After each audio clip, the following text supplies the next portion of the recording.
I believe the majority of candidates apply to a job in order to find out more about the job that they didn't know before. They're not applying for a job because they want the job. Welcome to the Tech Savvy Recruiter, the podcast for recruitment and staffing agency owners keen to explore the tech innovations reshaping our industry. I'm Andrew Roger from recMate.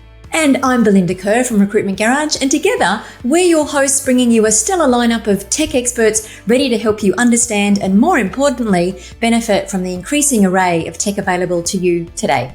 What would you see as what would you see as the key trends in recruitment tech/AI in the short term, and how can agency owners take advantage? I'm thinking about things here like potential redundancies and extra capacity that's showing up now in a business as a result of doing these things well, a little bit like what we were just talking about.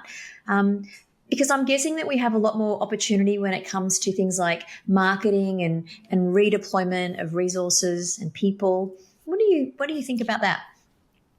Yeah, I think we have to be very honest with ourselves as recruitment leaders about what the reality is likely to look like.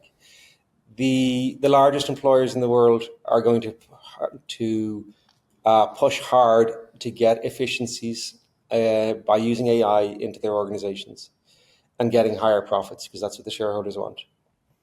They're going to succeed in doing so because of AI, because it can replace a huge proportion of the human tasks that are being done today. And the knock-on of that, of course, is that hiring that we would expect is unlikely to reappear. And we are also not going to see the usual transition of one type of job to another type of job happen fast enough to catch all of those that will be displaced with this change in a large corporate approach, because they are driven by the need and desire for higher profits and margins. So if we're honest with ourselves, that we know that's the truth of what's going to happen. It's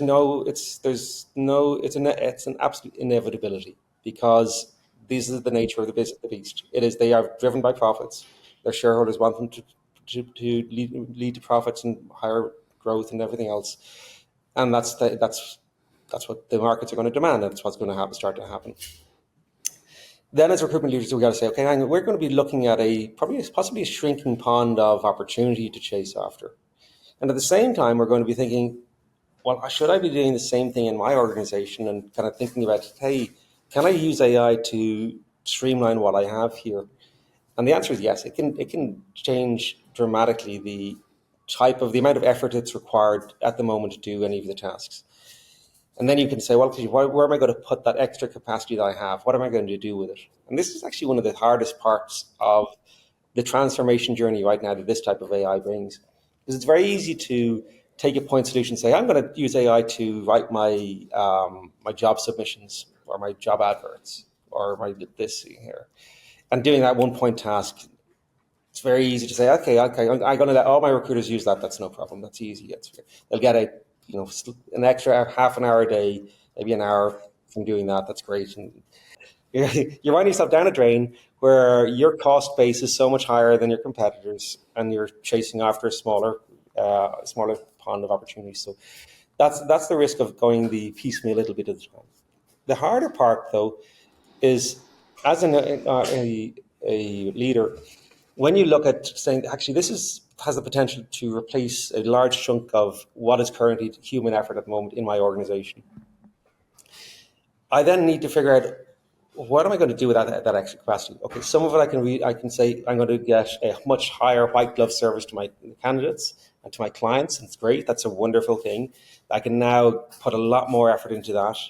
I can put some of the effort into doing more sourcing and spend more time to source, because I can still do it. But at the same time, the one thing I can't do is I can't overnight.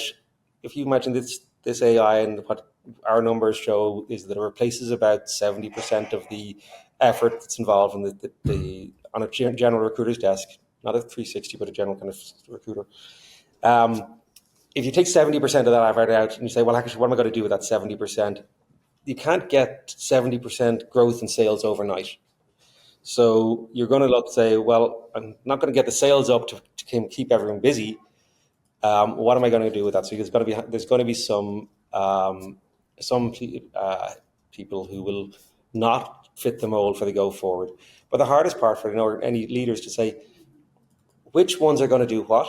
What are the services going to look like now in the future that I have this extra capacity? Am I going to just try to take all the profits myself as an owner? Or am I going to try and give a better service to the clients or better service to the candidates, or which one or which other? And all of these decisions then start to kind of bubble up, saying, actually, I've got to make now not just one decision on a piece of technology. I now have to make hundreds and hundreds of decisions on a new business model and a business transformation. So it's a very hard journey to grasp and to kind of get through. And for any leader to start saying, when do I start doing it? Which things do I change first? And what do I expect to get from those outcomes? And the only real answer is you just got to start somewhere, because otherwise it'll be too late to catch up. Interesting. Really, really interesting. You mentioned that transformational journey that we're on at the moment, which will take some time. And as you said, some will survive the journey, others will be doing something different in, say, 5 years' time. If we can maybe play that sort of future game, I love doing this. I was doing this with a mate the other week around our industry, and if we say skip forward to 2030, not a huge amount of years in the scheme of things, but the way that technology has been developing even over the last 18 months, it's quite a leap. Okay, it's going to be a quantum leap in terms of what we're doing, how we're accessing data, and I guess what the role of the recruiter might be at that stage. So, I was playing this game the other day with a mate and saying, if we could build a recruitment company in the year 2030, what would it look like and how would it be run? That's a great one. So if I look at what I see that as the natural evolution of even what we have today, and I think 2030 is quite far out, to be honest. Because the reason why I think that is actually there's some good topics and content around the difference of Moore's law, which was, every 2 years the processing power will double. Well, what we're seeing with the AI and GPT and the transformer model, and now soon to become other models as well, what we're seeing is a 10x every year. So we've gone GPT-3, which was IQ of whatever 15, GPT-4 is an IQ of equivalent of 150 in terms. The expectations that is this year or early next year, GPT-5 will have the equivalent of an IQ of over 1,000. So what happens when you've got a machine on the planet with all of the knowledge of the planet and an IQ that's 10 times what we've ever imagined possible? What happens when you just put that together? And that's next year. That's not even 5 years ahead of that, which you're talking about. So humans won't change as fast, which is a good thing, as the technology does. But what we will see is amazing shifts in life in general. One of very simple, if you can imagine does it feel like you're traveling into the future if you can imagine a moment that says, I'm going to go from this moment now into a moment where something I imagine that doesn't exist now, but I can imagine it, and I'm going to go into the future to see that thing in my hand in 5 minutes. We're kind of close to that future at that stage at the moment, where you can imagine something, ask the AI to describe it, ask the AI can then create models of that. That can be sent off to 3D printers in centralized shops. They can then air drone deliver that back within 2 days at the moment, today, not even in the future. So you have your component parts to build whatever you want that your AI has described how to build for you. So where's when you've got that capacity to create new things, to change work, whatever else, suddenly, not only is we don't get to the stage where, we're worried about everyone's jobs, who works for what. We suddenly have an opportunity that everyone has enough abundance. This is the ideal scenario, is there is so much abundance that everyone actually doesn't need to do the job. They get to go, it gets to become more vocational. But everyone can become an inventor. Everyone can create their own future and create the future for others by creating something that didn't exist before. And they can do so without having to go through school and trade skills and everything else to learn how to do many things, because they can have it at the touch of their fingers. So in that world where these things are all possible and not very far away, as I've described. You can go from description to 3D diagram, from 3D diagram to sending that to a 3D printer who will then deliver it back to you. So these things are not kind of far, they're not even future, they're current. So in that kind of world, I see a very different scenario for work and everything else. However, going back to your question, if I was to take all of that knowledge out and say, ignoring the fact that I know those things exist and ignoring that pace of change is reality, what's going to happen to humans, because they don't adapt very fast, is that the AI is going to very quickly have a relationship with that. So we've already seen it with Glyde. And we've seen the anthropological signs and psychological signs of the humans and the candidates creating an emotional bond with the AI. We've seen it because the starting conversations, they have very short answers. They then, as the conversation flows forward, those answers get longer. Then they start to introduce things that are about personal life, family, preferences, motivations, and these things start to come into the conversation. And it's very easy. That just happens because we want to share, and we do that. So we can see this connecting, and we can see kind of saying, "Hey, I know you're actually an AI, but you've done a really great job here. Thank you so much for your time." Yeah. There's no logic in even that sentence. How could it? There's no logic. I find myself with Siri thanking Siri, and I know, like, I go, "Why am I thanking Siri?" You got the AI at the moment, and it has this conversation with the candidate in Glyde. The next time the candidate comes back in and apply to another job, actually Glyde automatically looks at the previous conversations, and we don't need to ask the same questions again. So it's like the classic bad recruiter who'll ask you the things that are on your resume. Actually, Glyde doesn't do that anyway from the beginning. But the next time you go in and apply for another job, it's remembered and pulled back the answers you gave last time. So now actually we're not even asking the same questions. So your conversation can become much shorter about the job. But what happens is when your conversation becomes so short about the job that you're only answering one or two questions, the natural thing that happens is you start actually talking more about who you are, why you're doing this, what's happening in your life, and so on. And that then becomes part of the Glyde data and the Glyde what's the AI understands about the person. And that over time continues to happen. And very quickly, we'll find that there is a small number of effective recruitment organizations and that actually use the AI to maintain really strong, solid relationships with millions and millions of recruiters without any human. And then you've got the difference of saying, okay, how do I get that AI to be a coach to that person, saying help them to this decision as to what job they want to take.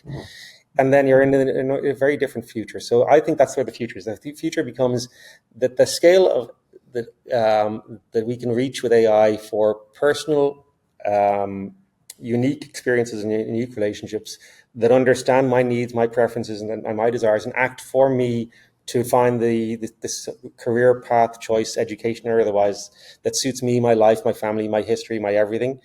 That becomes a much more interesting proposition and a more real future. Amazing. I love that.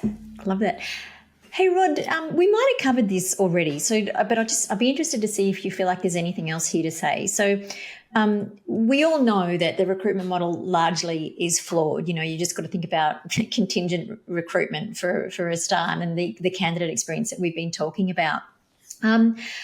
So what do you think, given that we have got quite a flawed model at the moment, what do you think is going, like, how can we flip this script and fix it?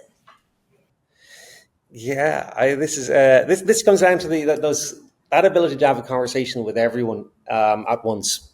Means that you can start to change the kind of questions and the way we look to this. I mean, Andrew, we mentioned it earlier, this idea of screening people out, and that this putting up barriers or things that we have to overcome in order to just continue to be in the process, whether we wanted to be in the process or whether we really want that job or not. Because let's face it, most people, they say, oh, there's a job description about this role. I'm going to send my resume, my CV in. I don't really know much about it, but I've sent it in. Now, next thing I get is like a barrage of questions. Do I have this, this, and this? It's like, oh, yeah. I still don't know anything about the job. You haven't shared.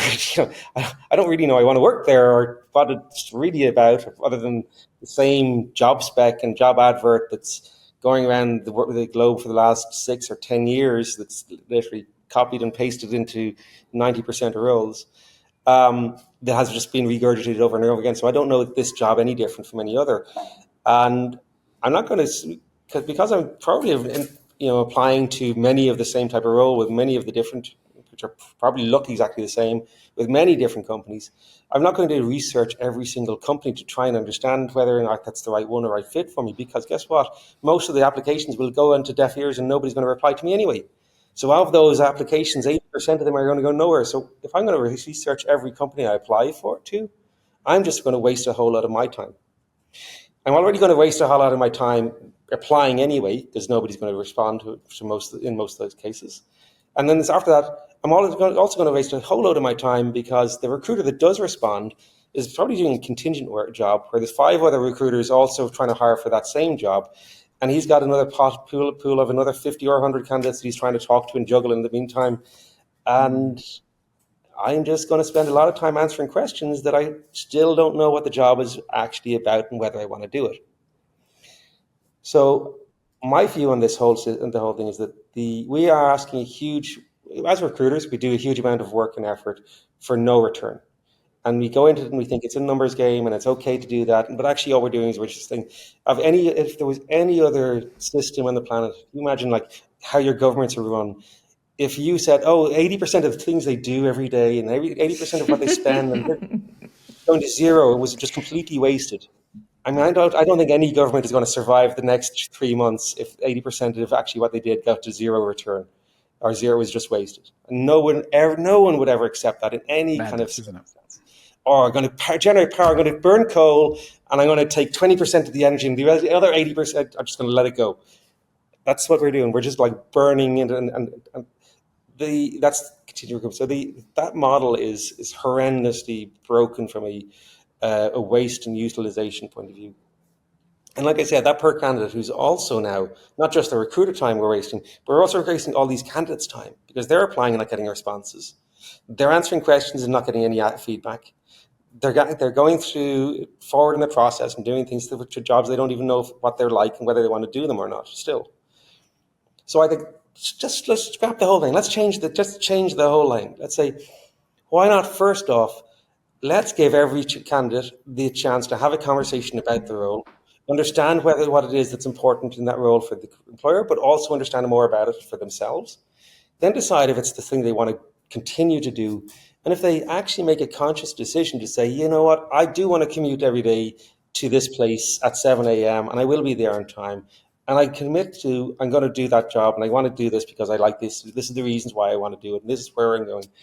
And I, to myself as a candidate, and actually obviously to an AI or otherwise, I say, yes, I will do that. I am comfortable with doing that. I am happy to do it. It is something I want to do. Even by verbalizing or saying that, I am committing myself to doing it.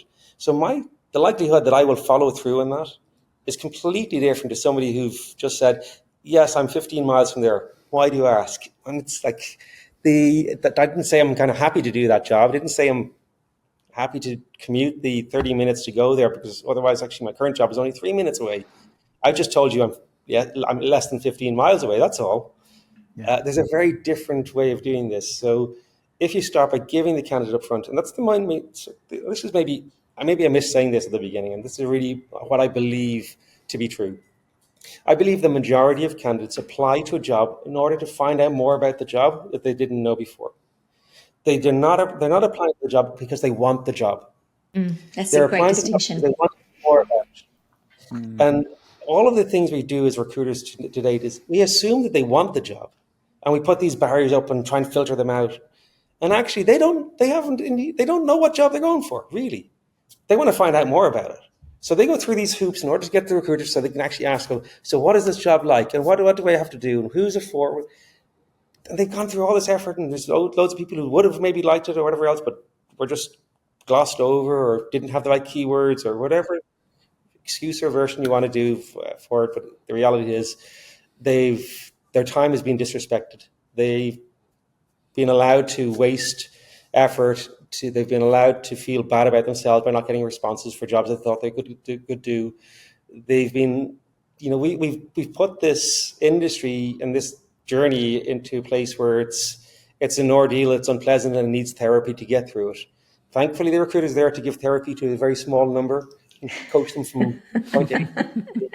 But the majority of people who, after touching the hiring process at all as a candidate and needing then after therapy because it's damaged so badly, they don't have anything to catch, anyone to catch them. So that's where I come from. Yeah, I find that And really I think interesting that's because for me, I'm an eternal optimist, and listening to you say that, I think, oh my God, like there's so much here that we can change and make better for everybody, because nobody goes into a job to do a bad job. Like the recruiters are doing their best within the frame that they've got. And I think if we can change that conversation with, people like you bringing up this stuff, right, and obviously it's being, supported by all the tech that we can throw into the mix and make all this happen, I think it's actually really, really exciting.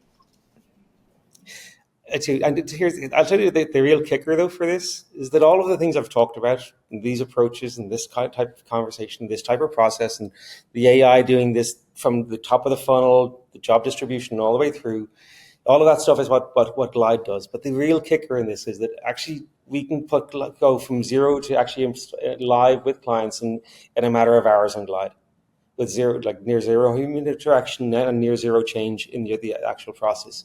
So the crazy part about this is this utopian future that before AI has come along and before the likes of Glyde has come along seemed impossible. And these challenges of the black hole and the numbers game seemed just to be, we'd accept them as they were, as being, forevermore. These were imprinted in the world's in the kind of the core of the cosmos. All of these things actually are possible, and crazy enough, they are possible to actually start off, implement, and have running, working for the candidate base and working through in such a small amount of time, with such a small amount of effort, and with a tiny, tiny cost. See, I love that you say that, because when I first hear that, I think like, oh my God, that's so big. But just hearing you say that now, that's exciting. Yeah, that pulls it right into the reality spectrum, doesn't it? Awesome. It's like the power of an atom, and for a nuclear fission and that, it's like it's actually so tiny, the amount of effort that needs to go in to make this whole world change. But the problem is what I described before. It's the people who are in this, they're trying to figure out how do they understand and move from where they are today to where they will be tomorrow. And that's a hard journey for the majority of leaders to take. And most of them will take the easy path and dabble, or rely on their CRM provider to give them something that's a little tweak and a little touch there and so on. They'll dabble. And unfortunately, they're doing nobody any favors by doing that. They're certainly not doing candidates any favors. Yeah, that's powerful. That was, I guess, on the tip of my tongue around my next question around, you've whet everyone's taste buds, hopefully by now, around what they need to think about to be relevant in the next, say, 2 years, right? Forget 5 years, for the next 2 years. So the year after next, how am I still relevant as a business for my market? What sort of questions should I be asking my tech providers? Or to your point, am I asking the wrong people? If I'm dealing with my current service provider, will they be able to keep up? Yeah, unfortunately, I've over and over again seen, far too often, even back to the Tempody days, far too often, I've seen an acceptance that this is the process that we have, and we're just going to apply the technology to this process, rather than actually questioning if we're doing the right thing in the first place. And there's very few people that'll ever challenge what you're, whether you're doing the right thing in the first place. And of course, in recruiting, you've got all the peer groups that are doing exactly the same thing, so you never feel a need to change or question whether you're doing the right thing in the first place. But the reality of it is that, I kind of think that anyone who's got into this business, and most of the recruiters that I know that have become successful and growing their business to be something that's an important one, most of those people actually started, and they still do so, because they feel a need to serve the candidates and make a difference and have an impact on somebody else's life in a positive way. And those people out there that have done this and have got into this business, and there are many, this is the majority of recruiting leaders, they have a deep felt and heartfelt kind of connection to the candidate's journey in trying to serve them. And if they want to do it and do the right thing, they just need to take action. And it's that easy. It's not like they're not like selling their houses and going on a vision quest or anything like that. This is easy accessible. Just don't listen to the usual. Don't listen to the, oh, I'm going to tweak the process. Oh no, we're different to the others. Well, actually, you're not different. If you want to be different, you use Glyde. Otherwise, happy hunting with the candidates who are just not going Yeah, to want I to mean, respond. from what you're saying, it sort of reminds me of a box, and you've got your recruitment box, and a lot of providers, from what you're saying, is just putting a big red bow on the box and saying we've got AI now. Is it Yeah, without actually fundamentally looking what's inside the box and looking at every single component from that prospecting stage right through to post placement care, and seeing how they can reform, basically they have to rewrite their whole system really. exactly. I mean, so here's one for all of the contingent direct hire recruiters out there. You probably know this as well. The anecdote is, hey, I'm a kind of provider, and I'm going to bring AI into the tool, and I'm going to give you a tool that's going to use AI to summarize a candidate's history and their work, their resume and their history, and that's going to be used for your submission note to your client. Do you think is that going to work? Would that ever work? Your client wants to see why this candidate is relevant to the job they've actually asked you for, with the criteria that they've said these are the important things. Yeah. A summary of the candidate is no use to them. It's like that's zero. There's zero value in that, and that is the first type of common usage that people use GPT for in any of these platforms and so on. It's a summary of the candidates. Well, that's no use. I want to see they want to see the summary of what that candidate has that's relevant against this job. What you had in conversation that actually answered questions that were about this job, and these in particular, these specific 3, 4, 5 things that are really important to me. Tell me where the candidate is exactly relevant to those things, and make that a summary on AI. And that's useful, and that just got that piece. Thinking still is on the other side. Just listening to you speak, Rod, like I just have this vision of this is going to be quite polarizing. So there's going to be the people that are left behind that just really just don't get it and fall by the wayside, and then the others that really take it on and fly. Just it almost like the gap is going to widen in who's successful and who's not. Does that sit with what you think? It does. I mean, so take the kind of template kind of model before this, mobile first candidate engagement that we brought in, and we were a bit early for the whole world market what we were doing, but there were some companies that saw that kind of thing and continued out and stuck with an early adopters, like the likes of Aya Healthcare in the US. We go from small, they're around for like quite a while. And then they went for the digital adoption. They said, "This is where we're going to go forward for the process. We're going to go in this direction." And they went from, I don't know, is a $20-30 million business to $1 billion business in a couple of years. They're one of the largest, most significant providers in the healthcare space in the US. They surpassed nearly every other major, or most of the other major healthcare providers. They surpassed most of them in the space of 2 years. And then everyone is doing the same to catch up. So that's what happens when the right technology is given the right kind of strategic impetus, and so that's what's also going to happen here. Is you'll find that there will be some huge winners, hopefully some from existing within the industry, but quite easily could be somebody coming out with some Silicon Valley money behind them and saying, you know what, these guys are too slow to react. We can do this tomorrow, whether it be with Glyde or otherwise. Speaking of Glyde, I want to hear more about it. It's so just listening to you, it's so exciting, and you just some of the things that you brought to bear today. It's really, really taking the thinking in a different level. That's really, really exciting. So I'm really keen to hear what you guys are doing with Glyde. How if I'm an agency, how can it help me? How can I get in touch with you? Let's hear it. I appreciate the that. elevator pitch. The elevator pitch. I mean, the funny thing is the Glyde pitch is. It's what I've talked about earlier. I have an aspiration to say that we can do something dramatically different and fix the problems that have not been addressed, the elephants in the room that have been there for years, that we've been happy to accept. And so Glyde does exactly what I've talked about earlier. So it's using AI to do the top of funnel. We ingest the jobs that you have from your ATS or job feed. We enhance those when we make suggestions of how to kind of to tailor them a little bit more. We distribute those jobs out to the job boards, to LinkedIn, to whatever else. We'll even actually manage your spend on those job boards for you. to help you kind of control the flow. We then actually have, because of that, every applicant will immediately get a response from Glyde as they apply. Glyde analyzes their resume, their application, checks their past history if they've applied before or we know anything more about them, gives them feedback immediately as to why they seem possibly like a good fit for the job, or why we see that they've applied for it, what's relevant in the job that's relevant to their experience and skills, so they know where they're coming from. Invites them to have a conversation. Every single candidate gets to have a conversation about the job with Glyde, with the AI, the virtual AI, and have that conversation. And during that, we identify any of the other things that are important for the hiring success and for the recruiters to understand about the candidate, but also share the information that's relevant to the candidate so they know what to do. And we do prioritize that self-select and self-select in and self-select out process. So it's rather than saying, are you 15 miles, it's how happy are you with this type of commute, if this is where you're coming from and how you're going to get there.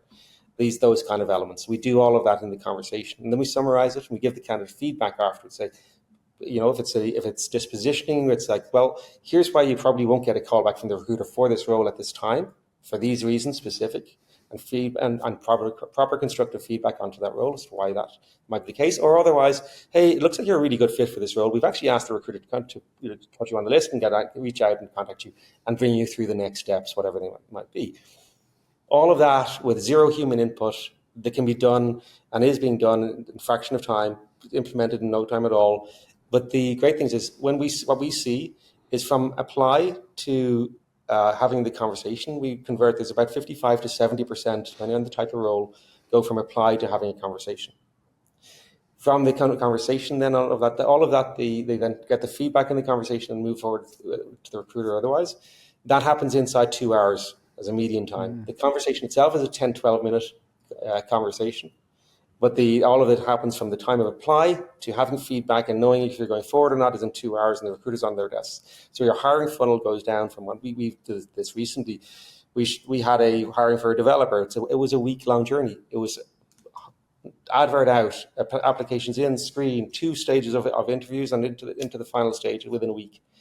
That was what our hiring journey was on a software developer, because we used Glyde. And we had the time this that was, our you hiring used manager this had for to do yourself. was You drank your own medicine, so to speak. Is that what you said? Yeah. Okay. Yeah. There's no way as a startup we could actually do this otherwise. We put an advert out, suddenly we got 100 applicants.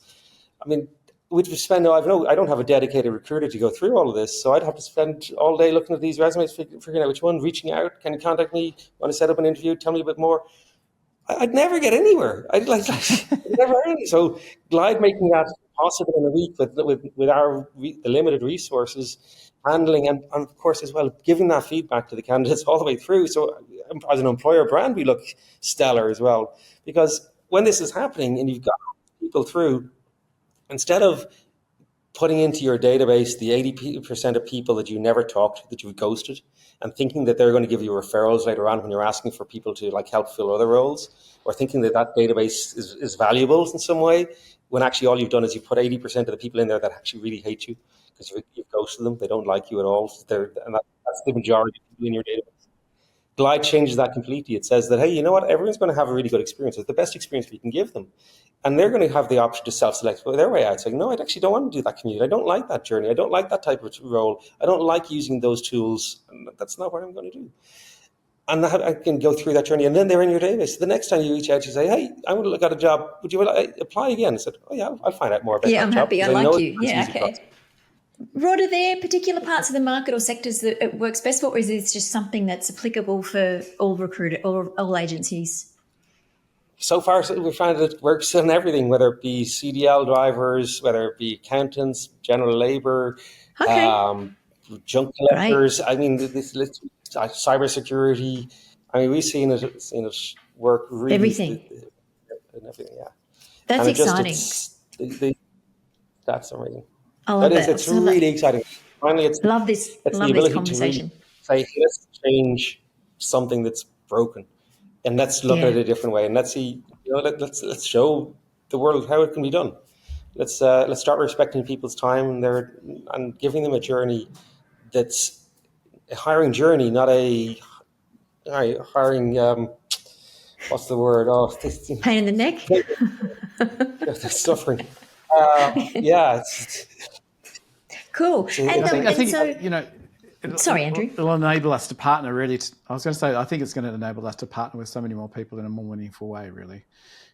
Being that consultant, true consultant, recruitment consultant, a lot of people do the recruitment okay, but the consultant bit, they're a little bit average with in the scheme of things. So if you can be a partner and, you have such a great experience, watching people grow to the next level, to keep embedding themselves, and that has that positive knock-on effect for their family, friends, etc. So, I know that you would have seen at BK in your lifetime around certain candidates that you've met that were sort of kernels of what they are today.